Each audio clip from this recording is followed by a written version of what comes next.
Azamat Murzakanov highlights and breakdown for you filthy casuals. Murzakanov has been through the toughest organizations in his regional career before he made his way into the UFC, and it has shaped him and molded him into the superstar fighter that he has the potential to be. He fought in the ACB. He also fought in the Brave Combat Federation in a tournament where he was crowned a champion. It prepared him to, again, continue his dominance in mixed martial arts. Azamat was brought into combat in all different ways. He served in the internal troops, earning himself a commemorative medal from the Ministry of Internal Affairs of Russia. Then he went on to become a 3-time world champion in hand-to-hand combat. He debuted in pro martial arts for a Russian organization and finished that opponent in 10 seconds before taking a 5-year hiatus, which included him serving as a security guard for the president of his hometown and studying at a university. Between 2015 and 2016, he prioritized mixed martial arts. He'd reel off 5 straight wins, with 4 of them being impressively under 2 minutes, and it features a scary knockout of a UFC fighter, Andre Muniz, who is now also again competing with Azamat in the UFC. With the run of wins, it got him into the ACB for a main card title fight where he would start to introduce himself to a wider range of people. Azamat was caught by a huge right hook that actually dropped him in this fight, but the next couple seconds was honestly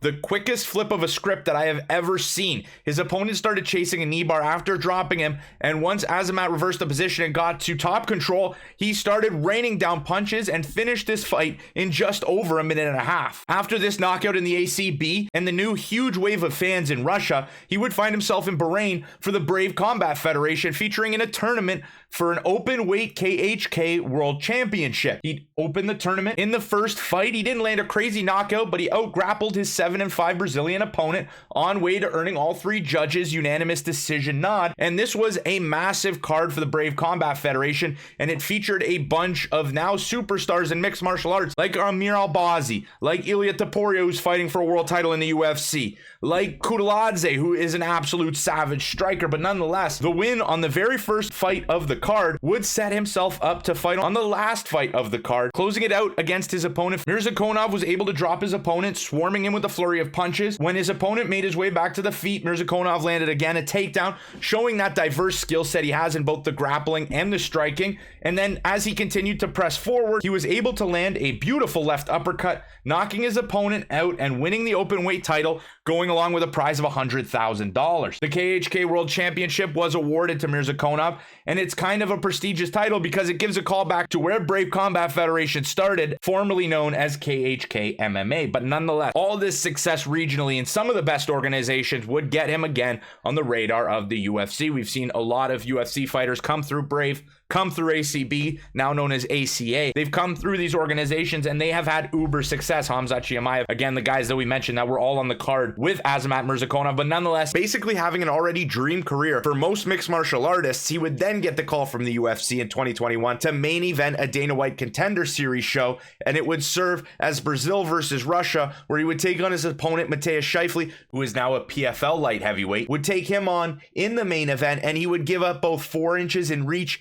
and height coming into the contest. But throughout Azamat's career, he's proven time and time again that he's able to find the power shots, find his way into the pocket with taller guys, and this fight would be no difference. He would find Matheus's chin in under 3 minutes, landing a massive right hand with Matheus against the fence, and it would force Herb Dean to step in after just a couple punches of ground and pound, and it would lead Azamat to his 10th straight win, so now a double-digit undefeated fighter, and the explosive knockout would force Dana White to give Azamat a contract and his next fight in the UFC. And this next fight as a double-digit undefeated fighter would be against the extremely explosive Tafon Nchukwi, who knocked out 4 opponents before entering the UFC and splitting 3 decisions, winning 2 of them and being on the wrong side on 1. But at 6-1, Tafon's extreme power paired with a 7-inch reach advantage would be an extremely tough outing for Azamat Murzakanov, and odds makers noticed that, opening him as a plus 125 underdog before the public pushed him as high as minus 227,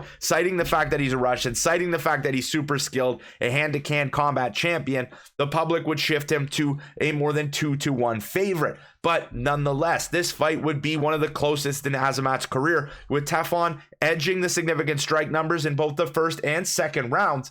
It would take a holy shit moment in the third round where on the end of a combination, Azamat Murzakanov would explode off of his feet and land a huge flying knee to knock Nchukwi unconscious, one shot, headshot, out cold, and Azamat would improve to 11-0. This would have probably been his biggest scare in his so far undefeated mixed martial arts career since he was knocked down all the way back on ACB 57, as I referenced way earlier. In mixed martial arts, it's not about how you got there, it's all about the results, and at 11-0 and looking super impressive with a bunch of knockouts, he would continue his run of dominance into his next 2 UFC fights. He would take out the exciting Devin in the third round via ground and pound, and then move on to a surging Dustin Jacoby. Jacoby was 7-1 since his Contender Series and resurgence in his career before meeting Murzakanov, and he would get the nod by bookmakers at -200 coming into the spot. But Azamat Murzakanov, again, proving his resilience, proving his ability inside the octagon. He would land a knockdown in the second round.